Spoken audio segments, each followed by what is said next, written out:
Yoka Audiolibros presenta De la brevedad de la vida, Séneca.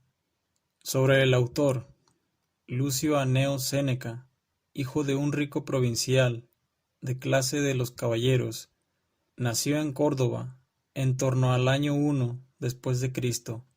Pronto marchó a Roma, donde recibió una buena formación, con los mejores maestros, oradores, juristas y filósofos. Ejerció la abogacía, destacando por sus dotes de orador. Sufrió las represalias de Claudio y Mesalina, que lo mantienen desterrado en la isla de Córcega durante 8 años, hasta que Agripina, la nueva esposa del emperador, lo hace regresar y le encarga la educación de su hijo, que más tarde, con el nombre de Nerón, alcanza el poder. Durante el mandato de este, Séneca controla la política romana, intentando dar juego al Senado y repartiendo cargos entre gente fiel a sus proyectos. Poco a poco, Nerón se emancipa de las influencias de la madre, a la que hace asesinar, y del viejo maestro, al que, tras haber sido revelado su nombre, como participante de un complot político, se le envía la orden de suicidarse. La muerte se muestra esquiva al condenado, y solo llega después a abrirse las venas de brazos y piernas, tomar la cicuta y sofocarse con los humos de unos baños. Séneca compuso tragedias, a imitación de los clásicos atenienses, tratados filosóficos, algunos de ellos llamados diálogos en recuerdo de Platón, consolaciones y las epístolas morales a Lucilio, sin duda su obra más conocida. Prólogo.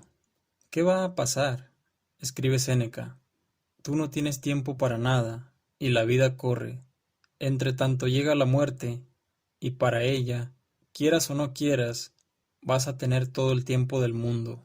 Estas palabras dan una idea de la intensidad y de la desgarradora sinceridad con la que se expresa el filósofo cordobés en Sobre la brevedad de la vida. Compuesto en torno al año 55, este tratado constituye uno de los textos más sobrecogedoramente honestos, escritos nunca sobre el paso del tiempo, sobre la muerte y, por extensión, sobre la vida. A pesar de que los hombres no paran de quejarse de la brevedad de la vida, el tiempo del que disponen es bastante si se sabe aprovechar. Desperdiciamos el tiempo y no lo consideramos el bien mayor y único. La solución que propone Séneca no pasa por la hiperactividad ni por la holganza, sino por una serena aceptación de la propia mortalidad, que nos permita administrar positivamente el espacio clausurado de la propia existencia.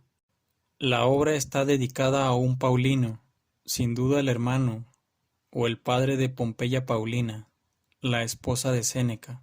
El tema subyacente es el del tiempo y la muerte, pero también el de la vida como realización positiva dentro de un ámbito limitado. Para los estoicos, la aceptación de la propia mortalidad es una de las bases de la sabiduría que permite administrar el espacio clausurado de la propia existencia. El tiempo se nos manifiesta siempre con una intrínseca y enigmática maldad. Es secreción de la vida que desbarata y construye, desbarata construyendo y construye desbaratando. Capítulo 1. La mayor parte de los mortales, Paulino, se queja a una voz de la malicia de la naturaleza, porque se nos ha engendrado para un periodo escaso, porque el espacio de tiempo que se nos da transcurre tan veloz, tan rápidamente, que, con excepción de unos pocos, casi todos los demás quedan inhabilitados ya en la propia preparación de la vida, y ante este mal, que según creen es general, no solloza solamente la masa y el vulgo necio. También este mismo sentimiento ha sacado quejas de personajes esclarecidos, Viene de ahí aquella proclama del más grande de los médicos de que la vida es breve, la ciencia larga.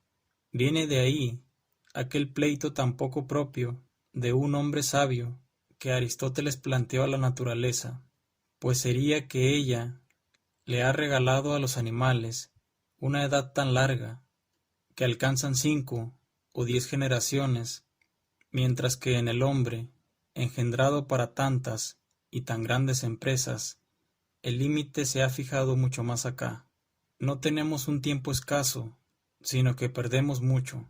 La vida es lo bastante larga, y para realizar las cosas más importantes, se nos ha otorgado con generosidad, si se emplea bien toda ella, pero si se desparrama en la ostentación Cuando al fin y la nos acosa dejadez, el donde no inevitable se trance gasta en final, nada bueno, nos damos cuenta de que ha pasado una vida que no supimos que estaba pasando.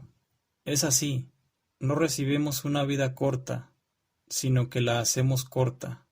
No somos menesterosos de ella, sino derrochadores, tal como unas riquezas cuantiosas y principescas, cuando caen en manos de un mal amo, en un instante se disipan, y al revés, cuando, pese a ser escasas, se entregan a un buen custodio, crecen al emplearlas.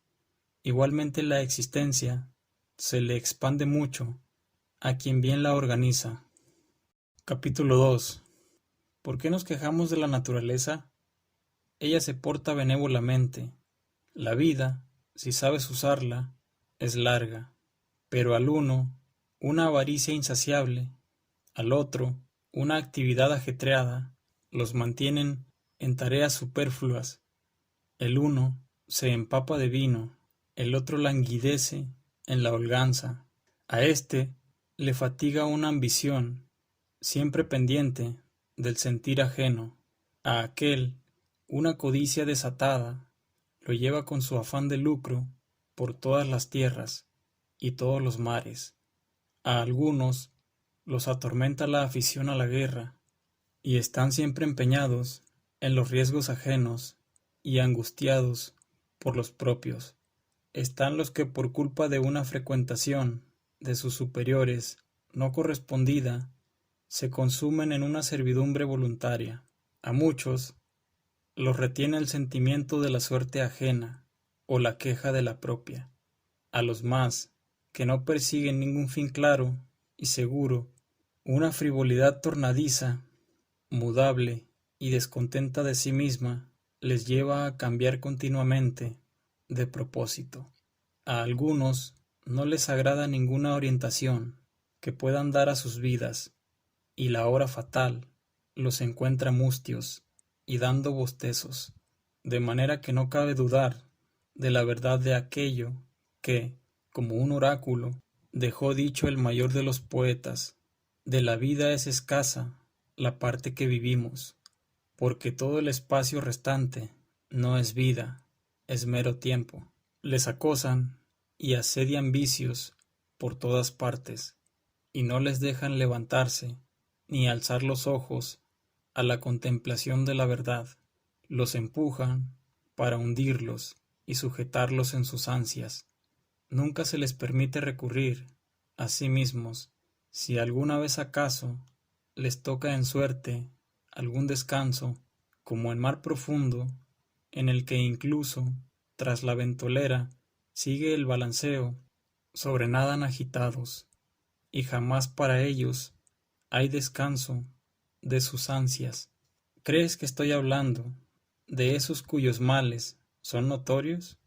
Mira a aquellos otros, a cuya prosperidad se arriman todos, se ven ahogados por sus bienes, para cuántos y cuántos las riquezas son pesadas, a cuántos les cuesta sangre su facundía y el afán diario de exhibir su talento, cuántos están pálidos por sus voluptuosidades continuas, a cuántos no les deja nada de libertad la masa de clientes que los rodea. Repase en fin la nómina de todos esos, de los más bajos a los más altos. Uno pide asesoramiento y otro lo presta. Aquel es sospechoso, y el de más allá defiende. Aquel hace justicia, pero ninguno se reivindica a sí mismo. Cada cual se consume para otro. Pregunta acerca de esos cuyos nombres se aprenden de memoria. Verás que se les distinguen por las siguientes señas. Este es del círculo de aquel, este otro, de las de un tercero, ninguno del suyo propio. La indignación de algunos es completamente demencial. Además, se quejan del desdén de los superiores, porque cuando quieren verse con ellos, no tienen tiempo. Se atreve a quejarse de la arrogancia de otro, alguien que nunca tiene tiempo para sí mismo. No obstante, aquel a ti, seas tú quien seas, te mira con expresión insolente. Es verdad, pero te mira alguna vez. Aquel rebaja sus oídos a tus palabras. Aquel te deja ir a su lado. Tú no te has dignado mirarte nunca. No te has dignado escucharte. Así que no tienes por qué imponer tales obligaciones a nadie, puesto que ciertamente, cuando obrabas así, no querías estar con otro, sino que no podías estar contigo mismo. Capítulo 3. Echando cuentas. Por más que todos los talentos que alguna vez brillaron estén de acuerdo en ello, nunca se asombrarán lo bastante de esta ceguera de la mente que muestran los hombres. No consienten que ninguno ocupe sus fincas si surge la menor disputa acerca del trazado de las lindes. Recurren a pedradas y puñales. Dejan a otros adentrarse en sus vidas, mas todavía por su propia cuenta hacen que otros, en adelante, se adueñen de ella. No se halla nadie que quiera distribuir su dinero. La vida, en cambio, entre cuántos y cuántos la reparte cada cual. La gente es estricta en preservar el patrimonio. En cuanto llega la hora de perder tiempo, es muy derrochadora de aquello en lo que únicamente es honroso ser avaro. Qué bien estaría emprenderla con uno del grupo de los viejos. Vemos que has llegado al término final de una vida humana. Alcanzas los 100 años o más allá. Haz que tu vida eche las cuentas. De ese tiempo, extrae cuánto se ha llevado el acreedor, cuánto la querida, cuánto el patrono, cuánto el cliente, cuánto el pleito con la esposa, cuánto el control de los esclavos, cuánto los desplazamientos por la ciudad para atender compromisos. Añade las enfermedades que artificialmente nos ocasionamos. Añade lo que quedó tirado sin usar. Verás que tienes menos años de los que cuentas. Repasa contigo mismo, en tu memoria, cuándo has estado seguro de tus planes, qué jornada, entre tantas, ha resultado como proyectabas, cuando has estado a disposición de ti mismo, cuando la expresión de tu cara ha sido la que debiera, cuando el ánimo estuvo sin miedo. ¿Qué labor tienes acabada en tan largo periodo? ¿Cuántos y cuántos han despedazado tu vida sin darte tu cuenta de lo que perdías? ¿Cuánto te ha quitado el resentimiento vano, la alegría estúpida, el deseo ansioso, las relaciones lisonjeras? ¿Qué poco de lo tuyo se te ha dejado? Comprenderás que vas a morir prematuramente. Así que, ¿dónde está la razón de todo esto? Vivís como si fuerais a vivir siempre. Nunca reparáis en vuestra fragilidad. No calculáis cuánto tiempo ha pasado ya para vosotros. Como si sacarais del total, y sobrante lo perdéis, cuando a las veces, ese día precisamente que se le dedica a alguien o a algún negocio, sea acaso el último. Todo como mortales lo teméis, todo como inmortales lo anheláis. Oirás a la mayoría decir, a partir de los 50 me retiraré a descansar, los 60 años me librarán de obligaciones, pero ¿a quién tomarás que te avale una vida lo bastante larga? ¿Quién dará permiso para que eso salga como dispones? ¿No te da vergüenza reservar para ti los rebojos de tu vida y destinar para el bien espiritual solo ese tiempo que no se puede dedicar a ninguna cosa? Qué tarde es empezar a vivir justamente cuando hay que dejarlo. Qué olvido de nuestra mortalidad tan estúpido aplazar los planteamientos sensatos para los 50 o los 60 años y pretender empezar la vida en un momento al que pocos logran llegar. Capítulo 4. Augusto. A los hombres más poderosos y encumbrados verás que se les escapan frases que revelan que desean el tiempo libre, lo alaban y lo prefieren a todos sus bienes. Ansían, entretanto, si pudieran hacerlo sin riesgo, bajar de su cumbre, pues aunque desde fuera nada les amenace ni golpee, sobre sí misma, su fortuna, ella sola, se derrumba.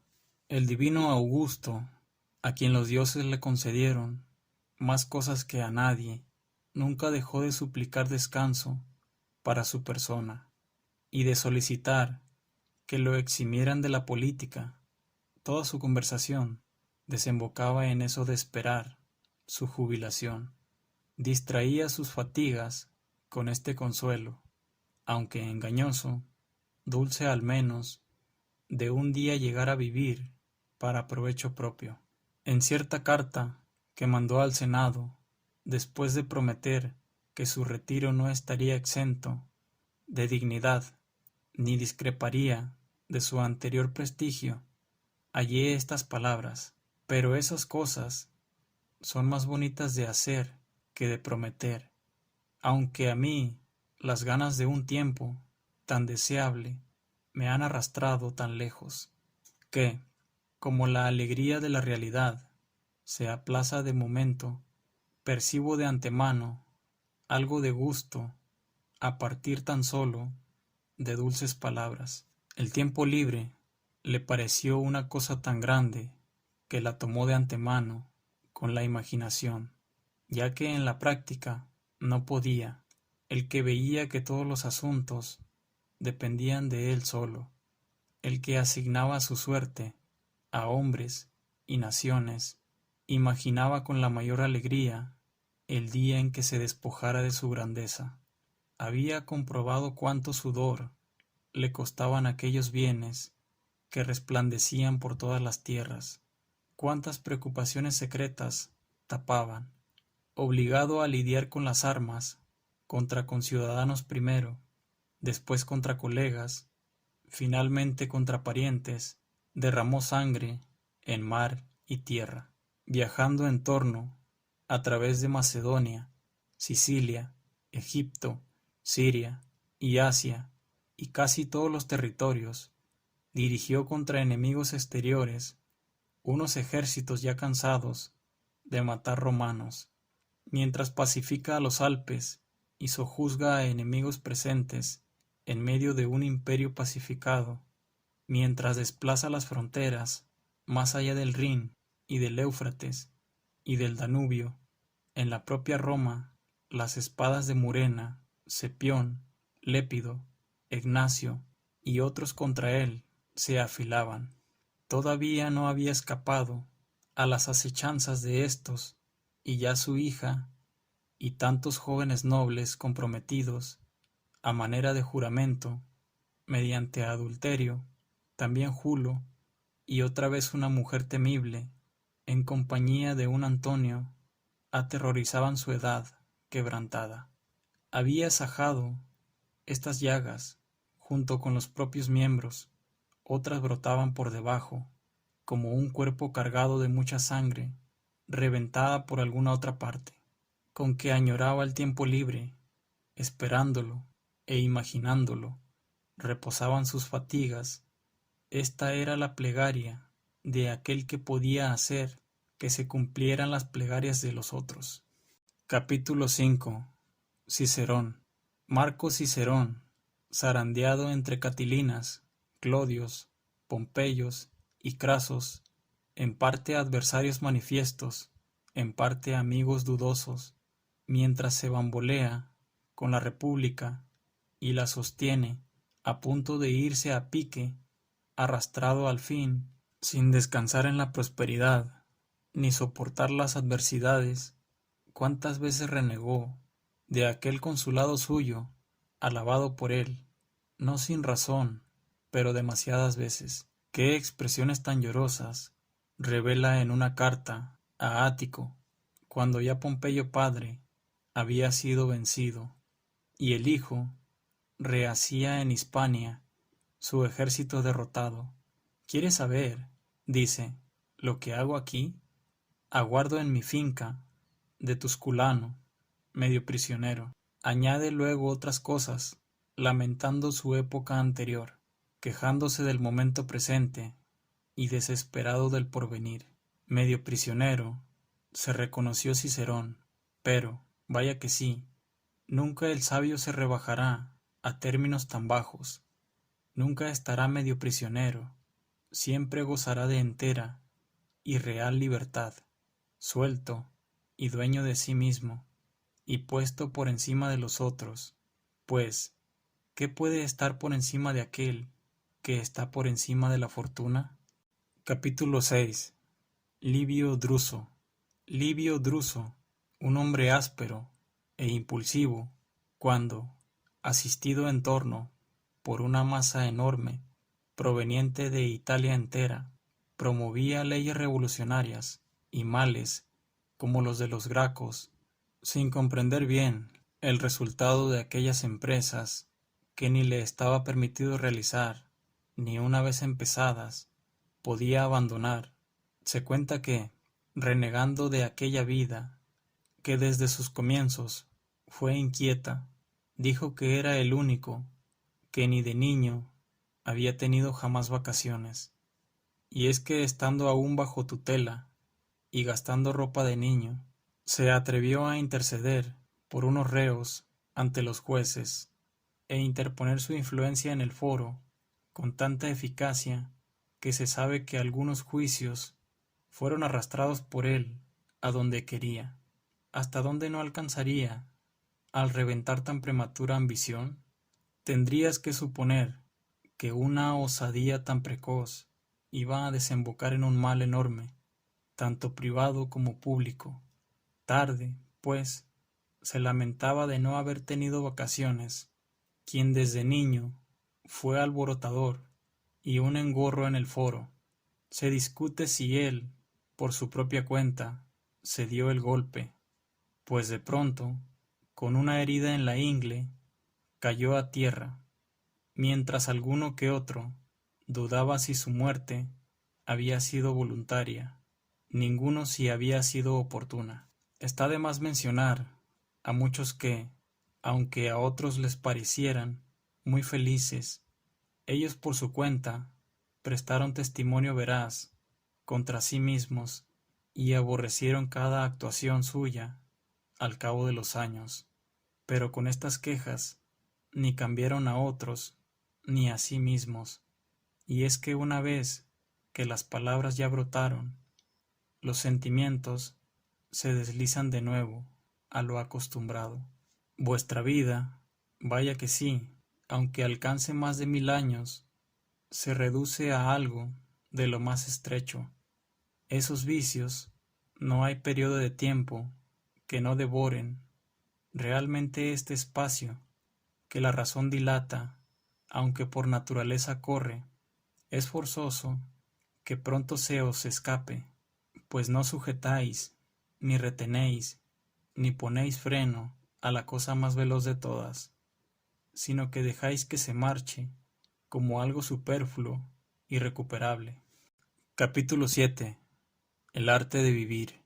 En primer lugar, sin embargo, pongo en la lista a aquellos que no tienen tiempo para ninguna cosa que no sea el vino y la lascivia, pues no hay nadie que se emplee en nada más vergonzoso. Los otros, pese a que se dejan dominar por una vana imagen de honra, yerran sin embargo con lucimiento. Aunque me menciones uno a uno los avaros, los iracundos, o los que practican odios injustos y guerras, todos esos pecan muy virilmente. La podredumbre de los que se entregan al vientre y a la lascivia es deshonrosa. Pasa revista a todos los momentos de esos. Mira cuánto tiempo están haciendo cálculos, cuánto están acechando, cuánto temiendo, cuánto haciendo visitas, cuánto recibiéndolas, cuánto tiempo les ocupan las citaciones propias y las ajenas, cuánto los banquetes, que como tales son ya obligaciones, verás que no los dejan respirar, ni sus asuntos malos, ni tampoco los buenos. En fin, todos están de acuerdo en que ninguna cosa se puede practicar por parte de un hombre ocupado, ni la elocuencia, ni los saberes liberales, ya que un espíritu agobiado no asimila nada con profundidad, sino que lo rechaza todo como impuesto. Nada concierne menos al hombre ajetreado que el vivir. En ningún otro asunto es el conocimiento más difícil. Los que profesan otras disciplinas son muchos y del montón.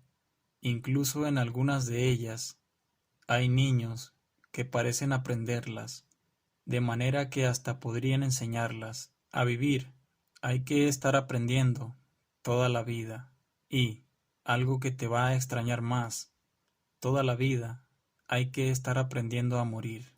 Tantos hombres grandes, abandonando toda impedimenta, después de haber renunciado a riquezas, cargos, placeres, practicaron hasta el final de sus días eso tan solo de saber vivir.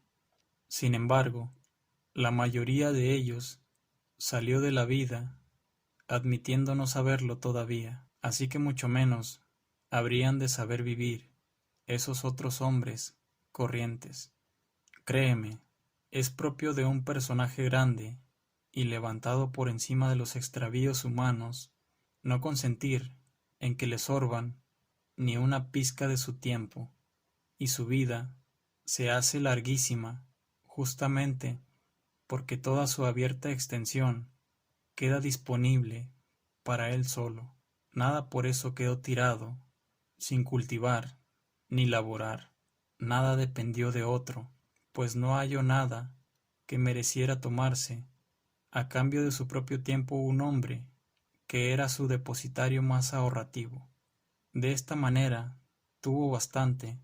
En cambio es forzoso que queden escasos aquellos de cuyas vidas la gente toma mucho, y no tienes por qué deducir de esto que alguna vez no vean sus pérdidas a los más de esos que se ven grabados por una gran prosperidad. En medio de catervas de clientes o en trámites de pleitos y otras honrosas miserias, exclamar en ocasiones: no se me permite vivir.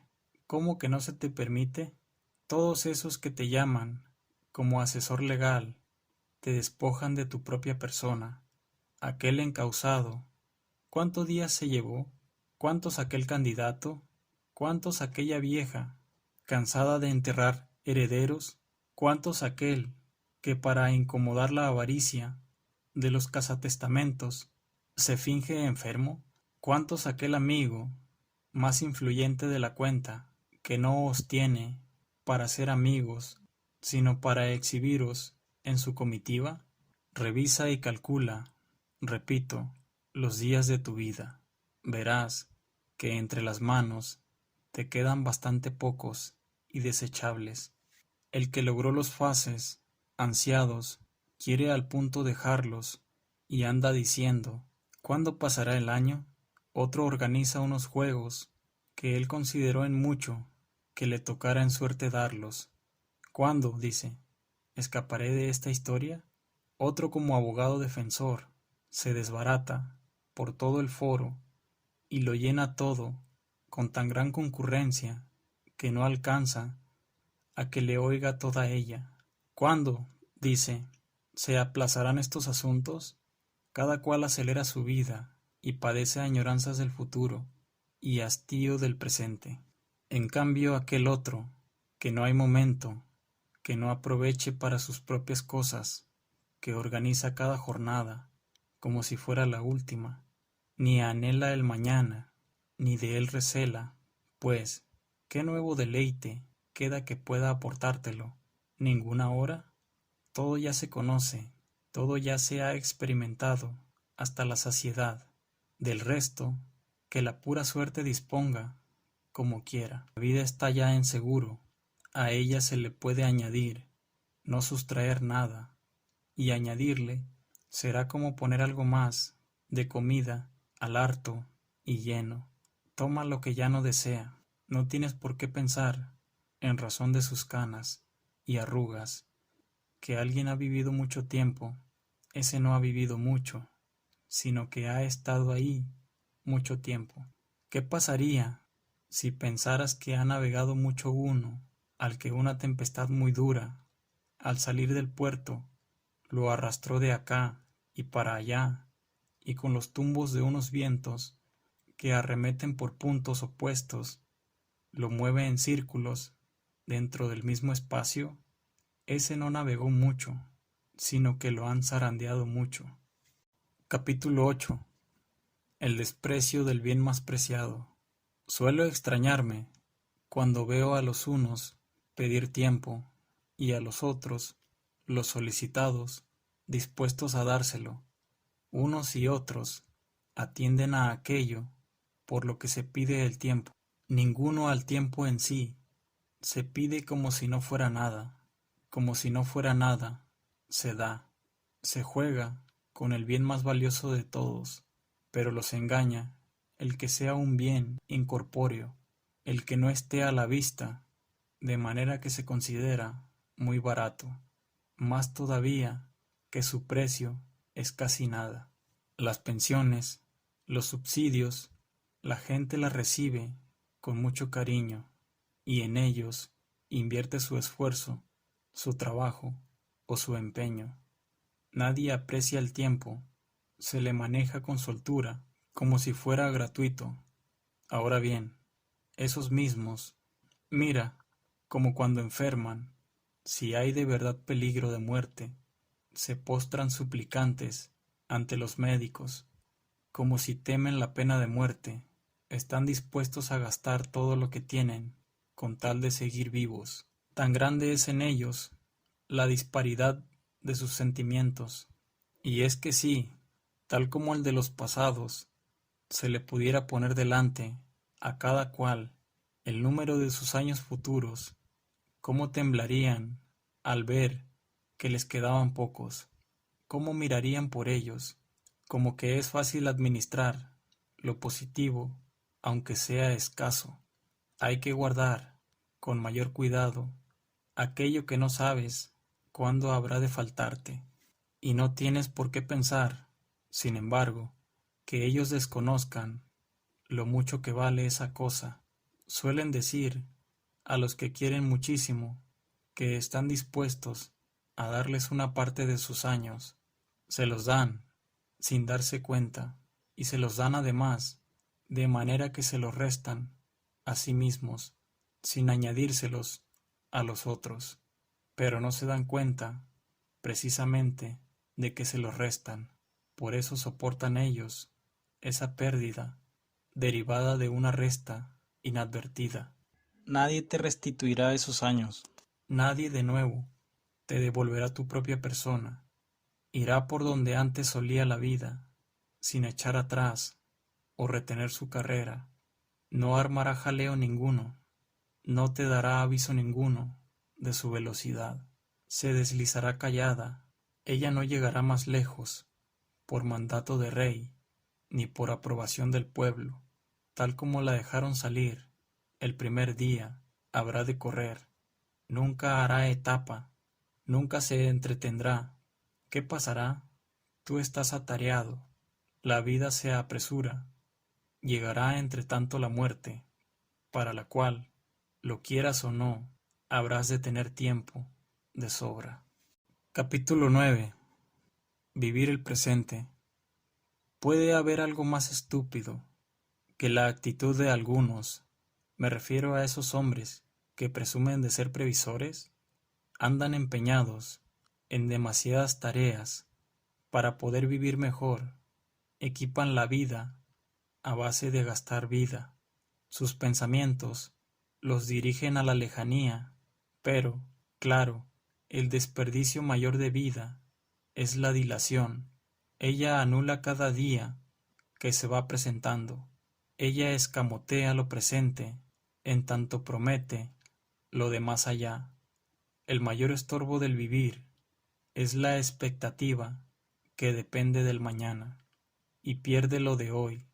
Dispones de lo que está puesto en manos de la suerte. Abandonas lo que está en las tuyas. ¿A dónde miras? ¿A dónde te orientas? Todas las cosas venideras quedan en la incertidumbre. Vive de inmediato. Ahí tenemos al más grande poeta que vocea y, como acicateado por un espasmo divino, canta su verso saludable. Cada día bueno que a los pobres mortales les llega en la vida es el primero que escapa. ¿Cómo es que vacilas? Dice. ¿Cómo es que te paras? Si no te adelantas a tomarlo, escapa. Y aunque te adelantes, escapará. De modo que hay que combatir contra la celeridad del tiempo, mediante la rapidez en hacer uso de él, y, como de torrente raudo y que no va a correr siempre, hay que absorber rápido. También es muy atinado para tachar toda idea difusa al que no diga cada edad buena, sino cada día. ¿Cómo es que despreocupado tú y perezoso ante la huida de tantos momentos, te prometes en adelante meses y años en larga fila, según le parezca bien a tus deseos? Te está hablando de un día y de este que ya se te escapa. Porque, ¿acaso hay duda de que el día mejor es el primero que se les escapa a los pobres mortales, esto es, a los atareados? Sus actitudes infantiles las abruma una vejez a la que llegan desprevenidos e inermes, pues nada se ha previsto, se topan con ella de pronto y sin esperarlo. No se daban cuenta de que se les acercaba cada día, tal como una charla o una lectura o alguna reflexión más atenta engaña a los que van de viaje y ven que han llegado antes de ver que les quedaba poco.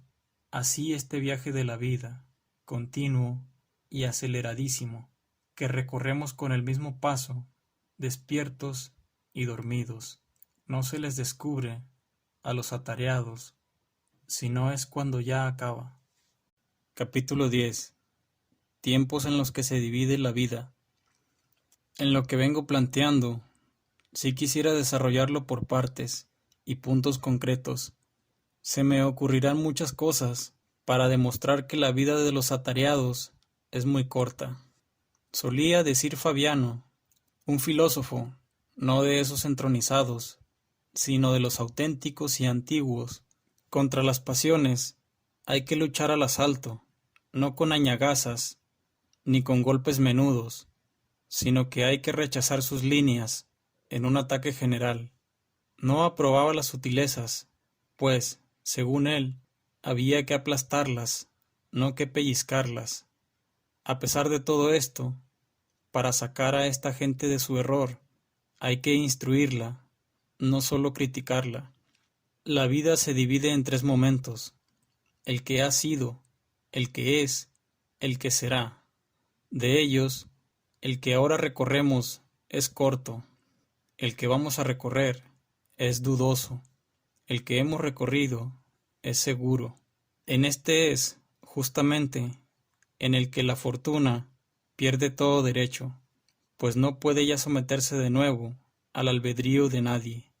Eso es lo que se pierden los atareados, pues ya no les queda tiempo para volver la vista al pasado, y, si les queda, les es desagradable el recuerdo de cosas de las que deben arrepentirse. A desgana, pues, dirigen su atención atrás, hacia tiempos mal llevados, sin atreverse a tantear de nuevo momentos cuyos vicios, incluso los que merced a las alcahueterías del placer de entonces se les escamoteaban, se manifiestan ahora al repasarlos. Ninguno, si no es aquel que todo lo ha hecho a la vista de su propia censura, esa que nunca se deja engañar, se vuelve gustoso hacia el pasado. Aquel otro que con ansias ambicionó muchas cosas, despreció con soberbia, venció con prepotencia, engañó con alevosía, sustrajo con avaricia, gastó con derroche, es forzoso que tenga miedo de sus propios recuerdos. Y es que esa es una parte de nuestro tiempo, consagrada y santa, situada más allá de todos los avatares humanos, excluida del poder de la suerte, ya que ni la carestía, ni el miedo, ni el ataque de las enfermedades la trastorna. Es imposible que la perturben o roben. Su posesión es perdurable y sosegada. Los días solo están presentes uno a uno y divididos en momentos. En cambio, todos los días del tiempo pasado, no más deis la orden, se presentarán juntos, se dejarán examinar y retener a tu albedrío, cosa que los atareados no tienen tiempo de hacer. Es propio de una mente tranquila y serena recorrer todas las etapas de su propia vida. Los espíritus de los atareados, como puestos bajo un yugo, no pueden darse la vuelta y mirar atrás. Sus vidas se van, pues, a lo hondo y, así como no sirve de nada cualquier cosa que pese a todo eches dentro, si no hay debajo algo que lo recoja y retenga, así no importa nada el tiempo que se les quiera dar si no tiene dónde asentarse. Se escurre por unos espíritus rotos y agujereados. El tiempo presente es cortísimo, tanto que algunos creen que no es nada, toda vez que siempre está de camino, discurre y se acelera, deja de ser antes de llegar, y no se permite una parada, tal como tampoco se la permiten el firmamento y los astros, cuyo paso siempre inquieto nunca permanece en un mismo sitio, de manera que los atareados solo les corresponde el tiempo presente, que es tan corto que no se puede agarrar, y ese mismo tiempo, puesto que están distraídos en tantas cosas, se les escamotea. Capítulo 11. Al encuentro de la muerte. En fin, ¿quieres saber hasta qué punto viven poco tiempo? Mira cuánto anhelan vivir largo tiempo. Ancianos decrépitos mendigan en sus oraciones el añadido de unos pocos años. Simulan ser de menor edad de la que son. Se halagan a sí mismos con mentiras y se engañan tan a gusto como si a la vez le dieran el pego al destino. Ahora bien, cuando algún achaque les recuerda su mortalidad, mueren despavoridos, no como si salieran de la vida, sino como si los arrancaran de ella. Repiten a voces que han sido tontos por no haber vivido, y que, si acaso escapan de aquella enfermedad, habrán de vivir en holganza. Piensan entonces cómo se han procurado tan en vano bienes de los que no gozarán, cómo ha resultado para nada todo su esfuerzo. En cambio, para aquellos que llevan una vida lejos de todo negocio, ¿cómo no va a ser dilatada? Nada de ella se delega, nada se dispersa acá y allá, nada de ahí se confía a la suerte, nada destruye la dejadez, nada se detrae con donaciones, nada es superfluo, toda entera, por así decirlo, está rentando, por poquita que sea, abastece con suficiencia, y por eso, cuando a la sazón llegue el último día, El sabio no dudará en ir al encuentro de la muerte con paso decidido. Capítulo 12. Ocupados y desocupados. ¿Quieres saber acaso a quiénes llamo atareados? No tienes por qué pensar que así me refiero solo a los que andan metidos en las oficinas hasta que los echan los perros, a los que uno ve en medio de la masa de los suyos recibir apretujones de prestigio, o en medio de los otros recibir apretujones de afrenta, a los que sus obligaciones sacan de sus casas para llamar a las puertas ajenas, o la subasta del pretor, con sus ganancias infames y destinadas un día a gangrenarse, da tarea. La holganza de algunos es atareada. En la casa de campo o en su cama, en medio de la soledad, aunque se hayan apartado de todos, se agobian a sí mismos. Su vida no se debe llamar holganza, sino ocupada desidia.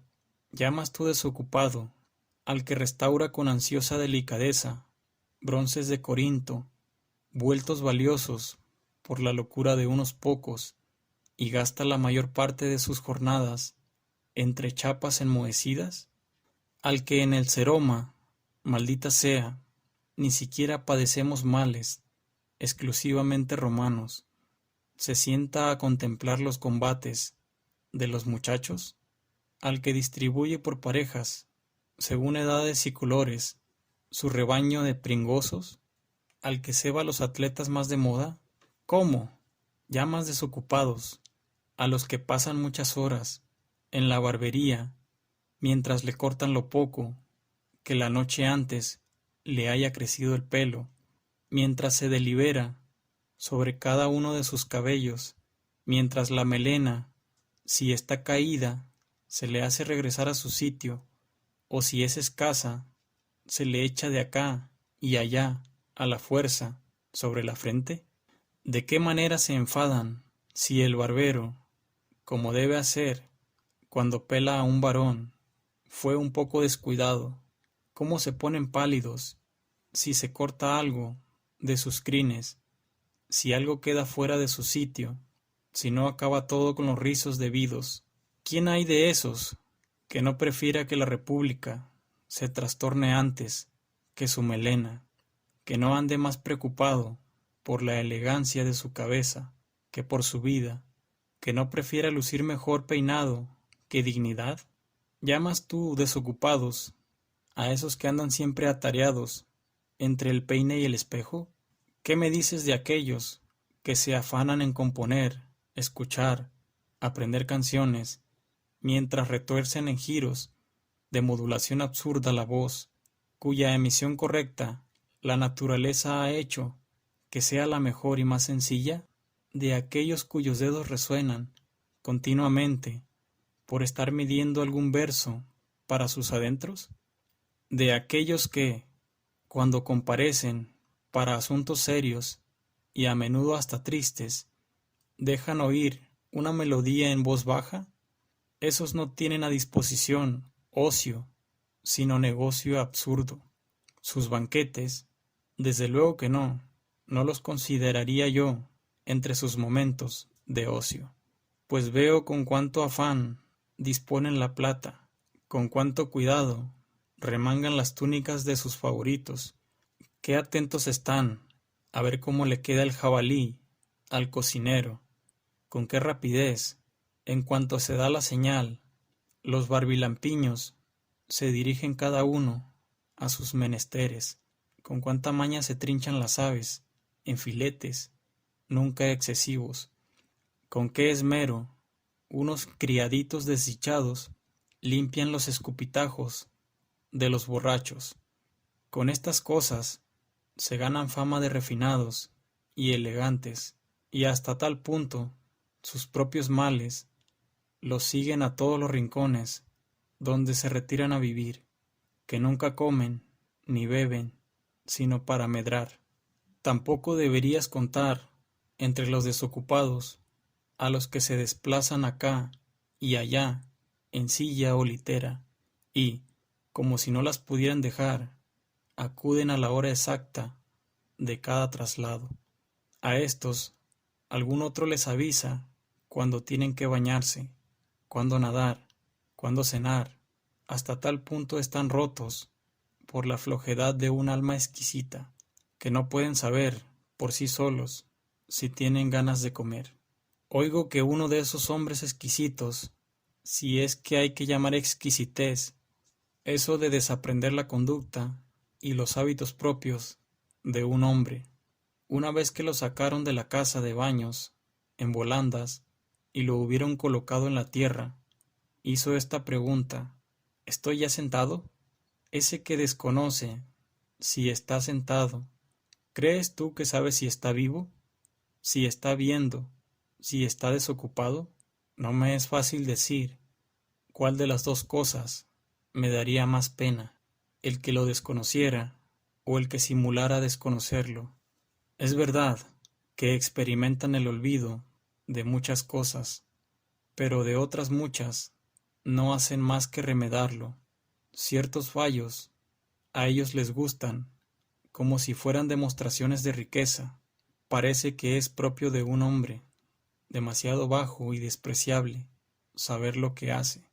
Anda, anda, piensa ahora que los cómicos fantasean muchas cosas para criticar nuestras formas de vida ostentosas. Pasan por alto, desde luego, más cosas de las que inventan, y la provisión de vicios sorprendentes en una época que sólo en esto es creativa, ha subido tanto que ya podemos acusar a los cómicos de perezosos. Que haya alguien que con estas exquisiteces ande tan perdido, que confíe a otro el saber si está o no sentado. Con que ese tal no es un desocupado, dale otro nombre, es un enfermo, más todavía, un muerto. Es un desocupado aquel que de su desocupación tiene también conciencia. Pero ese medio muerto, que para comprender las posturas de su cuerpo necesita un informante, ¿cómo puede ser dueño de tiempo alguno? Capítulo 13. El ocio de los hombres de letras. Es largo repasar los casos particulares de aquellos cuyas vidas consumen o el ajedrez, o la pelota, o el afán de broncearse al sol.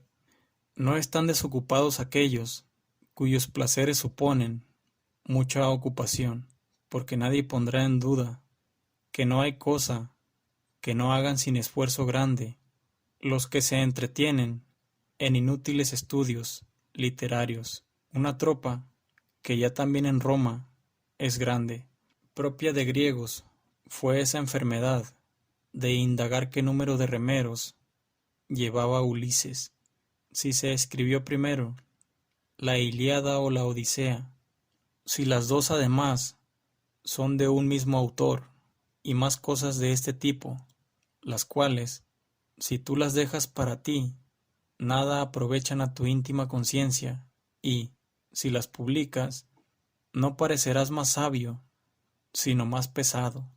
Mira por dónde, a los romanos también, les atacó ese afán de aprender cosas superfluas.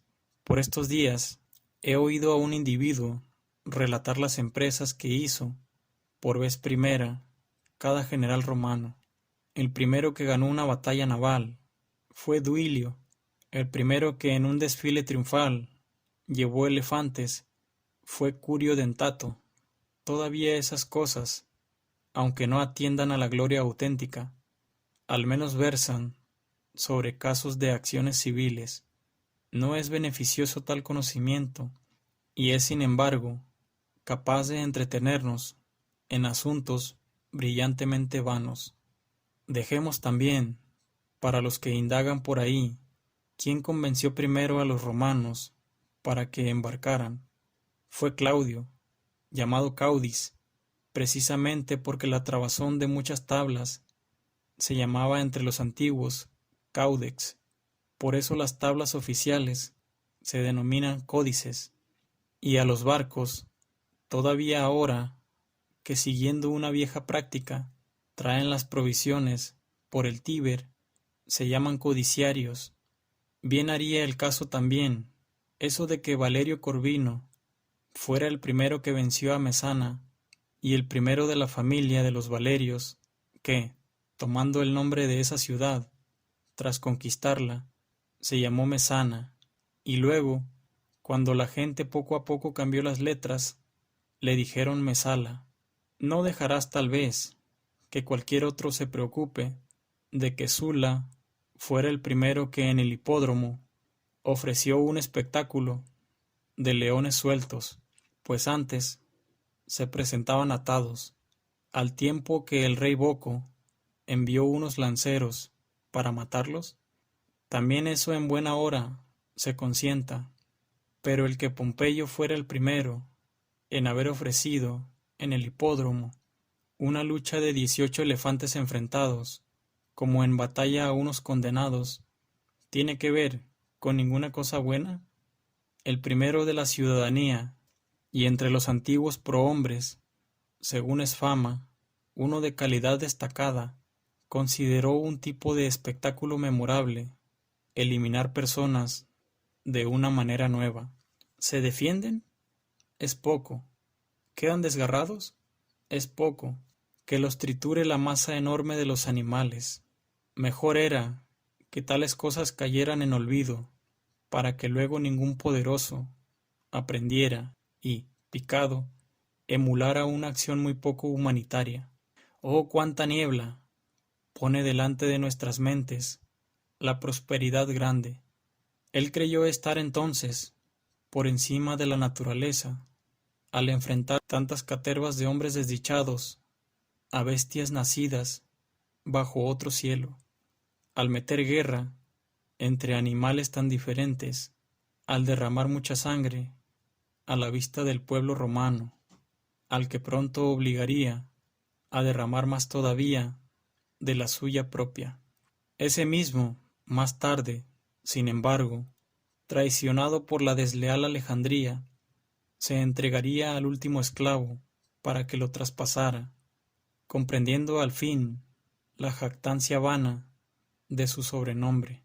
Pero, para regresar al punto de donde me aparté, y mostrar en esta misma materia el esmero superfluo de algunos, ese mismo individuo contaba que Metelo, cuando marchaba en triunfo, tras derrotar a los cartagineses en Sicilia, fue el único de todos los romanos que llevó delante de su carro 120 elefantes cautivos, que Sula fue el último de los romanos que ensanchó el Pomerio, el cual nunca fue costumbre entre los antiguos que se ensanchara con la adquisición de suelo provincial, sino itálico.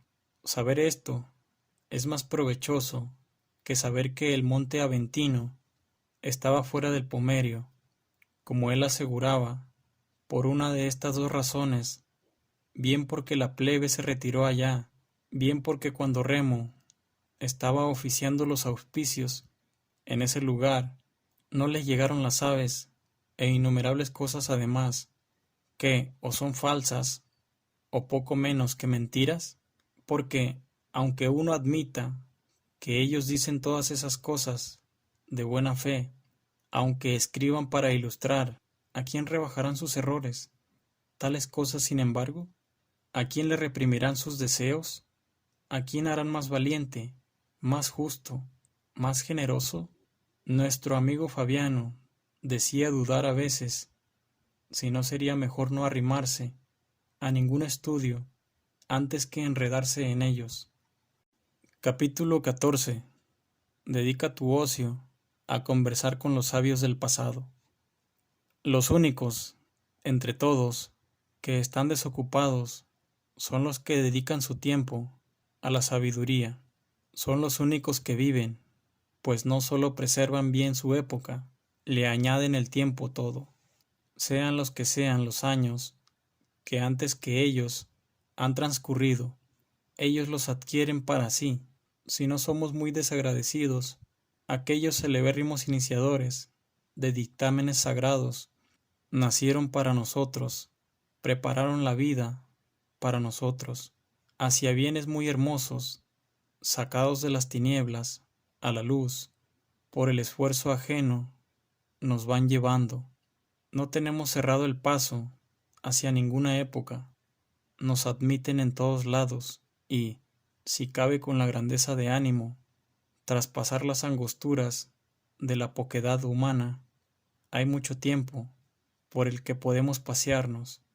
Es posible discutir con Sócrates, dudar con Carneades, serenarnos con Epicuro, superar la naturaleza humana con los estoicos, salir fuera de ella con los cínicos, puesto que la naturaleza admite que lleguemos a ser copropietarios de todas las épocas. ¿Por qué desde ese tramo escaso y perecedero de tiempo no nos entregamos de todo corazón a esas realidades que son inmensas, que son eternas, que compartimos con los mejores, esos que corren en medio de sus compromisos, que se desasosiegan a ellos mismos y a los demás, cuando ya estén bien locos, cuando día a día hayan recorrido los umbrales de todos, sin pasar de largo ante ninguna puerta abierta, cuando hayan llevado en torno su interesado saludo por las casas más alejadas, ¿a cuántos en concreto podrán ver en una ciudad tan enorme y desgarrada, entre intereses tan diversos? ¿Cuántos por tener sueño, o por regalones, o por desconsiderados, los despacharán sin más? ¿Cuántos, después de haberlos torturado largo rato, pasarán de largo ante ellos, pretextando tener prisa? ¿Cuántos evitarán asomar por el atrio atestado de clientes y escaparán por los oscuros pasillos de sus mansiones, como si no fuera más inhumano engañar que no tener en cuenta? ¿Cuántos medio dormidos por el desenfreno de la víspera y enfadados con aquellos pobres que han roto su propio sueño para aguardar a que otro despierte, repiten, entre bostezos, más que desdeñosos, con los labios apenas entreabiertos, el nombre que le han apuntado 1000 veces? ¿Pensamos que éstos se entretienen en obligaciones auténticas? ¿Podemos decir eso de aquellos que diariamente quieren tener como sus más allegados a Zenón, a Pitágoras y Demócrito, y a todos los demás sacerdotes de las buenas artes, a Aristóteles y Teofrasto? Ninguno de estos dejará de tener tiempo libre, ninguno despachará a quien a él acuda sin hacerlo más dichoso, más conforme consigo mismo. Ninguno consentirá que nadie se vaya de su lado con las manos vacías. Reunirse con ellos de noche, reunirse de día, pueden hacerlo todos los mortales.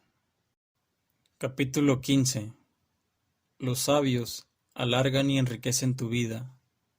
Ninguno de estos te obligará a morir, todos te enseñarán a ello. Ninguno de estos gastará tus años, te prestará los suyos, con ninguno de estos será peligrosa la charla, con ninguno será la amistad comprometida, con ninguno costará caro el trato. Tomarás de ellos lo que quieras, por ellos no quedará que tú les saques todo lo que seas capaz. ¡Qué prosperidad, qué hermosa vejez aguarda a aquel que se agrega a su clientela! Tendrá con quienes deliberar sobre las cuestiones más pequeñas y sobre las más grandes, a quienes consultar diariamente sobre sí mismo, de quienes oír la verdad sin desdoro, recibir alabanzas sin adulación, a quienes hacerse semejante. Solemos decir que no estuvo en nuestro poder qué clase de padres había de caernos en suerte, que se nos dieron por azar. Ahora bien, a nosotros se nos permite nacer, a nuestro albedrío. Están ahí las familias de los más nobles talentos. Escoge en cuál quieres entrar. Tu adopción no solo te dará un nombre, sino esos bienes, justamente, que no habrá que custodiar con mezquindad ni malicia. Se irán haciendo tanto mayores cuanto con más gente los compartas. Estos te proporcionarán un camino hacia la eternidad, y te alzarán a un sitio de donde a nadie echan abajo. Este es el único método de extender nuestra condición de mortales y hasta de transformarnos en inmortales. Los cargos, los monumentos, cualquier cosa que la ambición consigue, sea con nombramientos o edificaciones, pronto cae. No hay nada que no lo derruya una larga vejez y lo revoque. No puede, en cambio, perjudicar a los bienes consagrados por la sabiduría. Ninguna edad los abolirá, ninguna los achicará. La siguiente y la que luego venga le añadirán siempre algo más de prestigio, puesto que la envidia se ejerce en lo cercano y admiramos con mayor franqueza las cosas lejanas, de manera que la vida del sabio se extiende mucho. A él no lo encierran los mismos límites que a los otros. Es el único que se ve libre de las leyes del género humano. Todas las épocas, como a un dios, le prestan servicio, que algún momento ya pasó, lo posee mediante el recuerdo, que es inminente, lo aprovecha, que habrá de llegar, lo toma de antemano. Larga vida le otorga la reunión de todos los momentos en uno solo. Capítulo 16.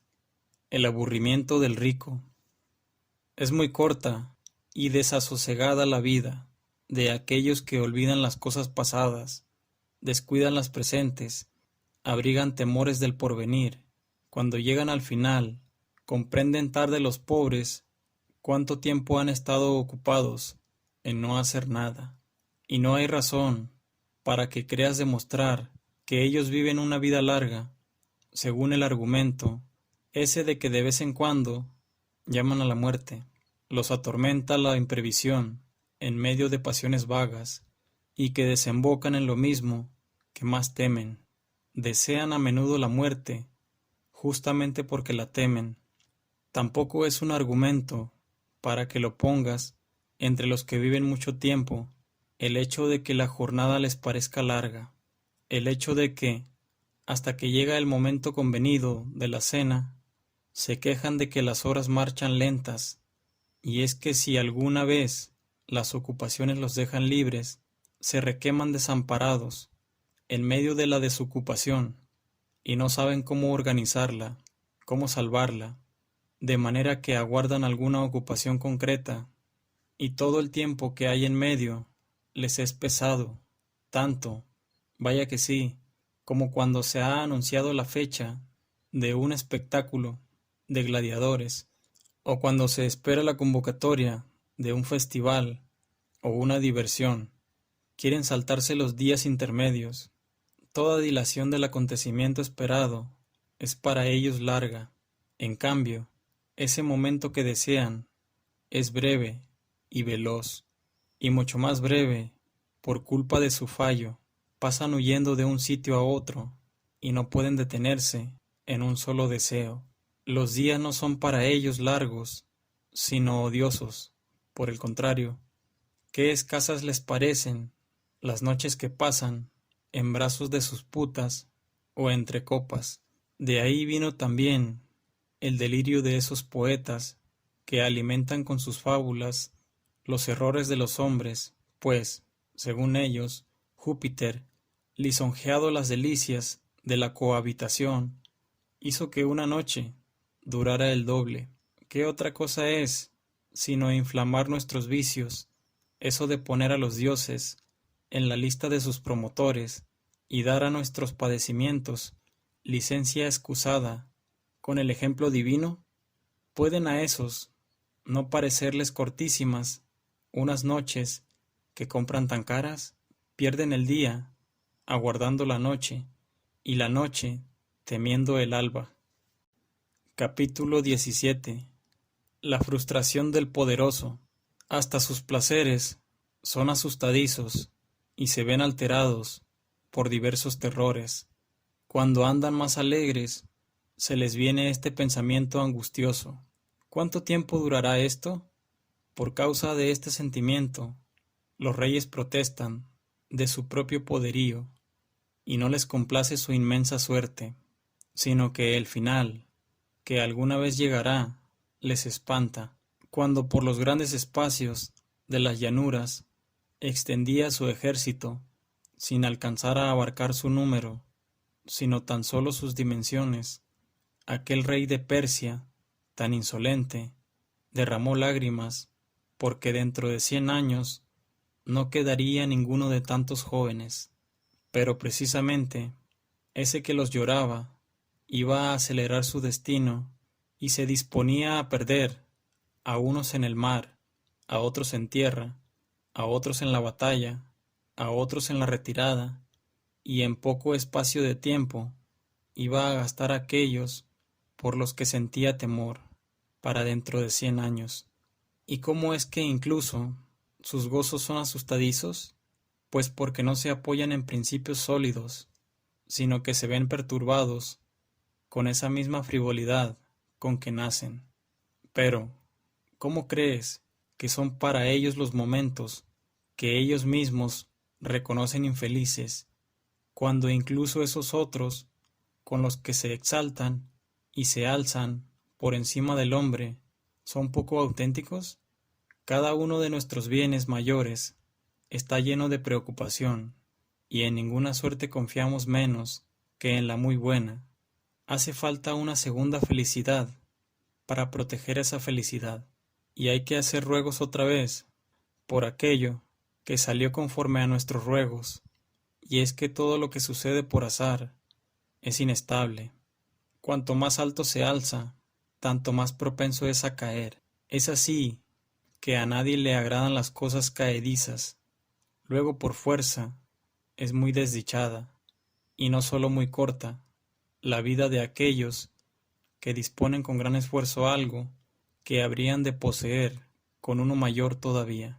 Consiguen trabajosamente lo que quieren, retienen angustiados lo que consiguieron, entre tanto no echan cuenta ninguna de un tiempo que no ha de volver jamás. Nuevas ocupaciones suplantan a las antiguas, una esperanza suscita otra esperanza, una ambición, otra nueva ambición. No se busca el final de las desgracias, sino que se cambia su trama, que nuestros cargos ya nos han torturado, más tiempo nos roban los ajenos, que dejamos ya de sufrir como candidatos, empezamos a hacerlo como votantes, que nos quitamos de encima el fastidio de presentar acusaciones, nos empeñamos en participar en juicios, que uno dejó de ser jurado, es presidente, que envejeció administrando a sueldo bienes ajenos, ahora está cogido por sus propios caudales, que Mario ya se quitó sus sandalias de soldado, ejerce como cónsul, Quincio se da prisas en pasar la dictadura, lo llaman y apartan del arado, marchará contra los cartagineses en Escipión, aún no maduro para tan gran empresa, el vencedor de Aníbal, el vencedor de Antíoco, la honra de su propio consulado, el garante de su hermano. Si por su parte no hubiera puesto pegas, lo habrían colocado al lado de Júpiter. Revueltas civiles sacudirán al Salvador, y, después de rechazar de joven unos honores poco menos que divinos, ya de viejo, se dará el gusto de obstinarse en un destierro pretencioso. Nunca faltarán razones felices o desgraciadas, de preocupación. La vida se va sacando en medio de ocupaciones. La desocupación nunca se llevará a cabo. Siempre se echará de menos. Capítulo 18. Incomodidades y riesgos de un cargo. Con que záfate del vulgo, queridísimo Paulino, y sin dejarte zarandear el espacio entero de la vida, retírate por fin a puerto más tranquilo. Piensa cuántas olas has afrontado, cuántas tempestades, en parte tuyas privadas, has sufrido, o, en parte públicas, te has echado encima. Ya se ha revelado lo suficiente, mediante pruebas esforzadas y penosas tu valía. Mira a ver qué puede hacer, en el ocio, La mayor parte de tus años, desde luego la mejor, se le ha entregado a la República. Algo de tu tiempo propio, tómalo también para ti. Y no te estoy invitando a un descanso desidioso e inactivo, ni a que hundas en el sueño y los placeres preferidos de la multitud todo ese carácter vitalista tuyo. No es tal cosa descansar. Hallarás tareas mayores que todas las que hasta ahora has cumplido bravamente, para ir ejerciéndolas retirado y tranquilo. Tú, es verdad, administra las cuentas del mundo entero, tan fielmente como las ajenas, tan esmeradamente como las tuyas, tan escrupulosamente como las públicas. Logras simpatías en unas funciones en las que evitar el odio es difícil, pero sin embargo, créeme, es mejor saber las cuentas de la propia vida que las del trigo público. Ese vigor de tu ánimo, muy capaz de las mayores cosas, apártalo de un servicio honroso, ciertamente, pero poco adecuado para una vida dichosa. Y piensa, desde que tu edad primera no has andado metido en el estudio de todas las disciplinas propias de un hombre libre, para que buenamente se te encomiende los muchos millares de medidas de trigo. Algo más grande y elevado se esperaba de ti. No faltarán hombres de cabal honradez y laboriosidad incansable. Tan buenos para llevar cargas son los lentos mulos como los nobles caballos. ¿Quién abruma alguna vez con pesados sacos los sueltos andares de un caballo de raza? Piensa además cuánta preocupación supone enfrentarte a mole tan grande. Tu negocio tiene que ver con el vientre humano. El pueblo hambriento no sufre el reparto calculado, no se aplaca con la asignación justa, ni se doblega por ruego ninguno. Hace poco tiempo, en los días recientes, en que César pereció, sobrellevando muy mal, si es que alguna conciencia les queda, a los de abajo, justamente eso de que veía que mientras el pueblo romano le sobrevivía, le quedaban alimentos para 7 o a lo más 8 días, mientras él arma puentes de naves y juega con los recursos del imperio, se les presentaba el último de sus males, también a los sitiados, la falta de alimentos. Casi vino a parar en desastre y hambruna, y en el hundimiento de todo que sigue a la hambruna, la imitación de un rey, loco y extranjero y fatalmente orgulloso. ¿Qué ánimo tuvieron entonces los que tenían a su cargo el suministro público de trigo, listos para recibir golpes de piedras, de espadas, de fuegos, de gallo? Con gran disimulo ocultaban un mal que sólo en sus entrañas se escondía, sin duda con razón, pues ciertos males hay que curarlos sin que se enteren los enfermos. Ha sido causa de muerte para muchos el conocer su propia enfermedad. Capítulo 19. Invitación a un ocio digno. Retírate a estas tareas más tranquilas, más seguras, más importantes.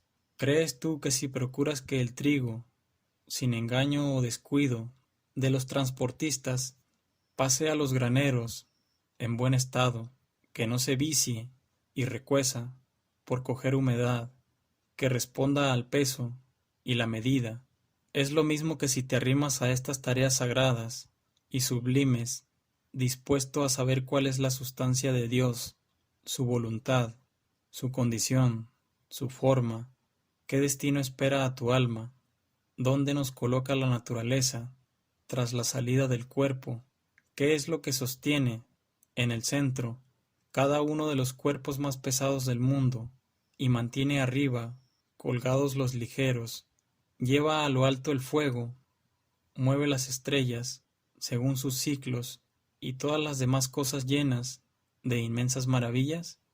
¿Quieres tú dejar el suelo y mirar con la mente de esas cosas? Ahora, cuando la sangre está caliente, tienen los animosos que dirigirse a mejores cosas.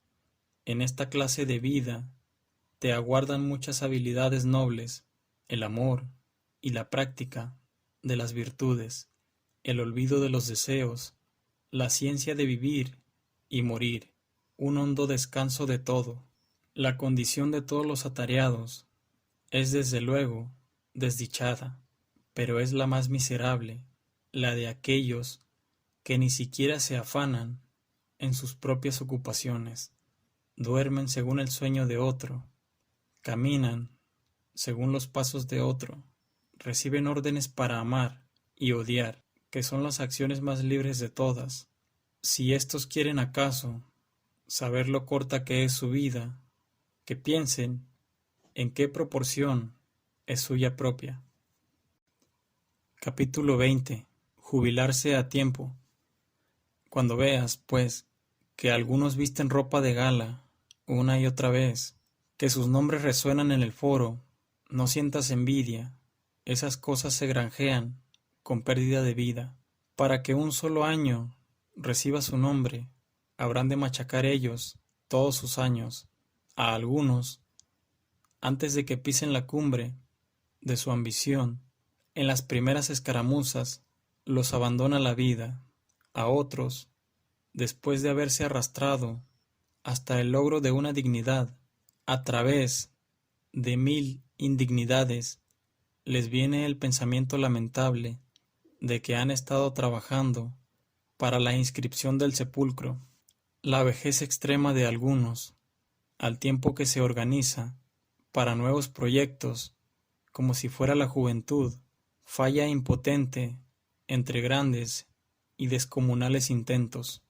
Es grotesco aquel al que en un juicio a favor de litigantes, más que desconocidos, mientras perora, ya con demasiados años, e intenta ganarse la aprobación de una audiencia inexperta, le falta el resuello, está mal visto aquel que cansado antes de vivir que de trabajar, se derrumba en medio de sus tareas, está mal visto aquel que a punto de morirse pide que le rindan cuentas y provoca la risa del que lleva mucho tiempo esperando la herencia. No puedo pasar por alto un caso que viene a la memoria. Turanio. Turanio fue un anciano de escrupulosa laboriosidad que, pasados ya los 90 años, cuando recibió de manos de César la licencia de un cargo, mandó que lo amortajaran en la cama y que la familia puesta alrededor lo llorara como muerto. La casa hacía duelo por el ocio de su señor anciano, y no acabó sus lloros, sino es cuando se le devolvieron sus funciones. Hasta tal punto le gusta a la gente morir ocupada. La misma actitud tiene la mayoría. Les dura más tiempo el deseo de trabajar que la capacidad. Combaten contra la flaqueza del cuerpo, a la propia vejez, no la consideran pesada por ningún concepto, sino es porque los pone aparte. La ley no alista a nadie como soldado a partir de los 50. A partir de los 60 ya no convoca al senador.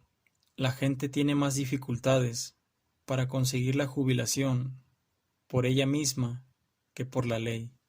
Entretanto, mientras se ven arrastrados y arrastran ellos, mientras los unos interrumpen el descanso de los otros, mientras son desdichados por turno, su vida es sin provecho, sin deleite, sin ningún progreso espiritual. Ninguno tiene la muerte a la vista, ninguno deja de extender sus esperanzas hasta lejos, y algunos hasta organizan las cosas más allá de la propia vida. Moles inmensas para su sepulcro, y asignaciones para obras públicas, y espectáculos ante la pira, y exequias pretenciosas, pero, maldita sea, los funerales de esos, como si hubieran vivido muy poco, habría que celebrarlos con hachones y cirios.